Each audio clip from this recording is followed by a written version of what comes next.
Hi అండి, అందరికీ నమస్తే అండి. ఈరోజు అయితే నేను ఇది ఎర్ర తోటకూర అండి. ఎర్ర తోటకూర మెంతెకూరతో ఎర్ర తోటకూరతో పచ్చడి చేస్తున్నాను. కారానికి సరిపడా పచ్చిమిరపకాయలు తీసుకున్నా, చిన్న ఎల్లుల్లిగడ్డ ఒక గడ్డనే తీసుకున్నా. నేను కారానికి సరిపడా మిరపకాయలు 2 ముక్కలుగా చేసాను.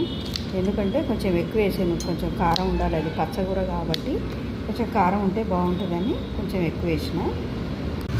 పొయ్యి ముట్టించి బాండీ పెట్టాను. నూనె అయితే 2 పావుల నూనె వేసాను. నీళ్ళు వేయకుండా ఉడికించుకోవాలి. 1 స్పూను జీలకర్ర వేసుకున్నా. మిరపకాయలు సిమ్లో పెట్టుకొని కలర్ వచ్చేదాకా, మాడిపోయేదాకా వేయించుకోవాలి. మాడకుండా వేయించుకోవాలి.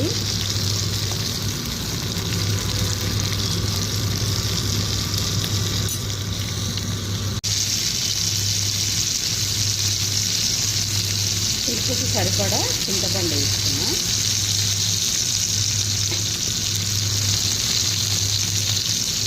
స్పూన్ కంటే తక్కువగా పసుపు వేసుకున్నా.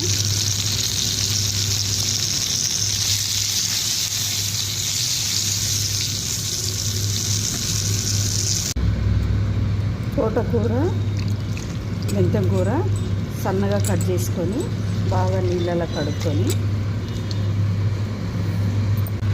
మిరపకాయలు ఏమి తీసేసిన.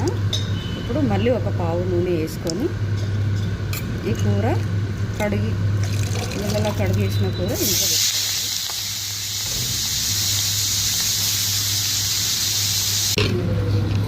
మిరపకాయలు మిక్సీ గిన్నెలు వేసాను. సరిపడా ఉప్పు వేసుకొని మిక్సీ పట్టుకోవాలి.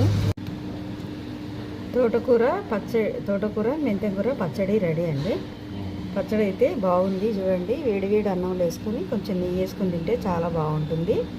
మరి నచ్చితే మీరు కూడా ట్రై చేయండి, లైక్ చేయండి, షేర్ చేయండి. Thank you.